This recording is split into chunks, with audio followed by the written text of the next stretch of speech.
ஓம் சிவம். அன்பே சிவம், அனைத்தும் சிவம், முற்றும் சிவம், முடிவும் சிவம், முதலும் சிவம். ஓம் சிவம். அன்பே சிவம். இயற்கையை மனிதன் எவரும் இயற்கை நிலையை உணராத இன்று வரை ஞானிகளும் மகான்களும் சிலர் வாழ்ந்து வருகிறார்கள்.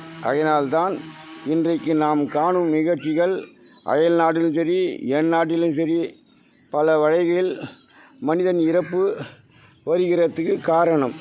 இறப்பு என்று இல்லை என்றால் பூமிக்கு இடைவெளி இல்லை, வர வேண்டியதுதான். ஆனால் பல வகையில் பல கொடுமைகளில் நடப்பதற்கு காரணம் நாமே தான், இறைவன் அல்ல. இறைவன் அனைத்து உயிர்களுக்கும் நன்மை செய்பவரே. நாம் தான் இன்னும் ஆராயவில்லை. இன்று கருவிகள் பலவையில் வந்ததுக்கு காரணம் என்னவென்று தெரியுமா? கருவிகளே ஒரு மனிதன் உயிர்தான். ஆகினால்தான் முக்காலத்தில் நடப்பயணம் சென்று மனிதர்கள் வாழ்ந்தார்கள். இடைக்காலத்தில் விலங்கு மூலியமாக குதிரை சவாரி செய்து வாழ்ந்தார்கள். மன்னர்களும் சரி, நாட்டை ஆள்பவர்களும் சரி, மற்றவர்களும் சரி. இடைக்காலத்தில் தான் வந்தது கருவிகள், மோட்டார் வாகனம். இன்று மனிதன் ஆளும் பொருள்களே கருவி மூலியமாக செயல்படுவதற்கு காரணம் ஒரு உயிர் ஜோதி என்பது தான் உண்மை. அந்த ஜோதி எவ்வகையிலும் செயல்படுகிறது. அந்த அடிப்படையில் தான் இறைவன் இன்றும் நமக்கு பல வகையில் நன்மை செய்து வருகிறார். அந்த உயிர், மனிதன் உயிர் இறந்ததும் மீண்டும் மனித பிறவியில் பிறந்தால் அவன் யாரால் பாதிக்கப்பட்டான் என்பது அவன் ஆத்மாவில் பழிவாங்க உணர்ச்சி சில வேகமாக நடக்கக்கூடும். அதனால் பூமியில் பல கொடுமைகள் இன்னும் வேகமாக நடக்கும் என்பதற்காக இறைவன் நமக்கு செய்யும் நன்மை, அந்த உயிர் ஜோதி அந்த அடிப்படை சட்டத்தின் வழியிலே கருவி மூலயமாக செயல்படுகிறார். இன்று ஒரு யாகாலி இருந்தான் என்றால் வாஷிங் மிஷின் அவனே அங்கு ஒவ்வொரு கருவிக்கும் ஒவ்வொரு மனிதனுடைய இயக்கமே உண்டு. அதுதான் செய்யும் தொழிலே தெய்வம் என்றார்கள். அதுதான் முதல் பொருள். அதை ஆராய வேண்டும் நன்கு. மனிதர்கள், நாட்டை ஆள்பவரும் சரி மற்றவர்களும் சரி ஆராய்ந்தால்தான் சில நன்மைகளுக்கு விடை கிடைக்கும். இனி இந்த பூமியில் படிப்படியாக சில வேகங்கள் குறையும், அதர்ம வேகங்கள் குறையும். இல்லை, நாம் செல்லும் வழிக்கே சென்றால் இறைவன் அதற்கேற்ற வழிகள் உண்டு. கடைசியில் அவருக்கு இறைவனை குற்றம் கூறிய மற்ற எதுவும் பயனில்லை. ஆகையினால் நாம் சிந்தித்து செயல்படுவது சாலச் சிறந்தது என்கிறார் இறைவன். ஒவ்வொரு கருவியும், எக்கருவி இருந்தாலும் சரி, ஒவ்வொரு கருவியும் சரி, அத்தனை கருவிகளும் மனிதன் உயிர்களே. அதே போன்று மனிதன் உயிர் மீண்டும் செயல்படுவதற்கு சுற்றி வர பல வழிகள் செய்கிறார். விலங்கு மூலயமாகவும், மீன் மூலயமாகவும், சில குருவிகள் மூலயமாகவும், பறவைகள் மூலயமாகவும் இந்த உயிர்களை மாற்றி அமைத்து 7 பிறவியில் அவர்கள் சுற்ற வைத்து மீண்டும் 8வது பிரிவில் மனிதன் பிறக்கிறான்.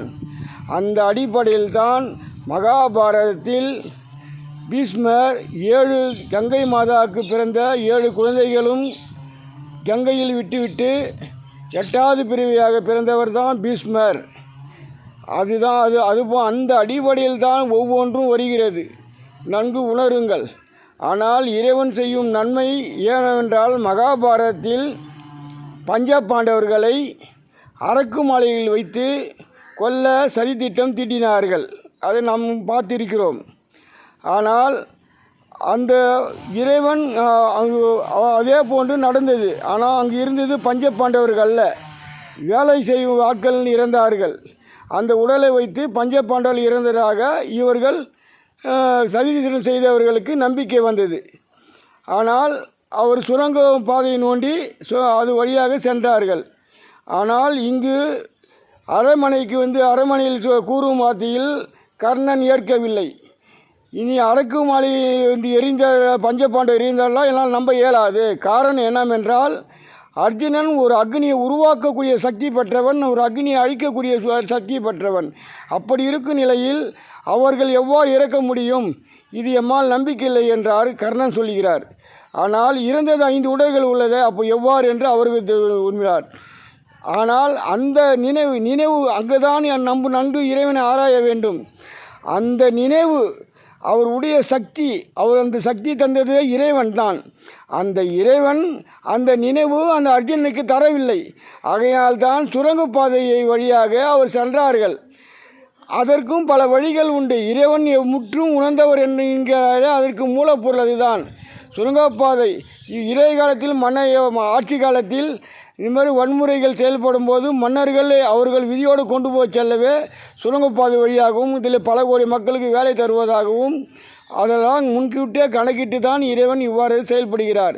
அந்த நினைவு அக்னி அழிக்கக்கூடிய சக்தி ஆற்றல் நினைவு இறைவன் தந்தால்தான் அர்ஜுனாகட்டும் எவராகட்டும் மனிதன் நாமுக்கே அந்த நினைவு முத்தி என்பது ஆன்மீக பாதை. அதுதான் நினைவு உண்டு என்பது. நினைவுற்பதும் நினை தடப்படுத்துவதும் இறைவனுடைய இயக்கமாகும். எத்தனை நன்மைகள் செய்து வருகிறார் தெரியுமா?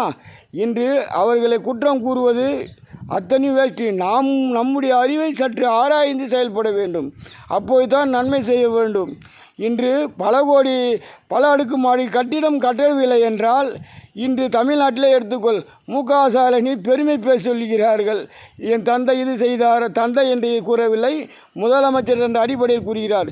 இருந்தாலும் அது தவறே. அவர் முதலமைச்சர் என்றால் அவர் குடும்ப அரசியலாக இல்லாத கூறியிருந்தால் அது தவறில்லை. குடும்ப அரசியல் வரும்போது அவர் தந்தை தான் குறிக்கிறது. அதுதான் சில பேர் அது தவறு என்று கூறுகிறார்கள். தவறு தான். அது முதலமைச்சர் முன்னணி வைக்கக்கூடாது. அவர் செய்யும் நன்மைகளை மட்டும் உரைத்தால் மட்டும் போதும் மக்களுக்கு. அதுதான் இயக்கம் இறைவனுக்கு இன்பம் தரும். அவர் கலைஞர் இது செய்தார், கலைஞர் அது செய்தார் அப்படின்றலாம் கூடவில்லை. ஒவ்வொரு காலத்தால் ஏற்படும் மக்கள் தொகையை கணக்கிட்டே இறைவன் செயல்பட்டு வருகிறார். அந்தந்த காலத்துக்கு ஏற்றபடி அறிவாற்றல் தருகிறார். முன்காலத்தில் முன் ஆட்சியில் எடப்பாடி பழனிசாமி ஆண்டார். அன்று அவருக்கு இந்த சிந்தனை இருந்ததா? இல்லை. இன்று இவருக்கு இந்த சிந்தனை தந்துகிறது. இந்த சிந்தனை செயல்படும் போது இப்போ எடப்பாடிக்கு விழப்பாக தெரியும். இந்த சிந்தனை நமக்கு இல்லையே அன்று. இதுதான் மனிதனுடைய இயக்கம், இறைவன் நமக்கு செய்யும் நன்மைகள். நன்கு உணர்ந்து ஆராய்ந்து இனி செயல்படுங்கள். ஓம் சிவம், அன்பே சிவம், அனைத்து சிவம்.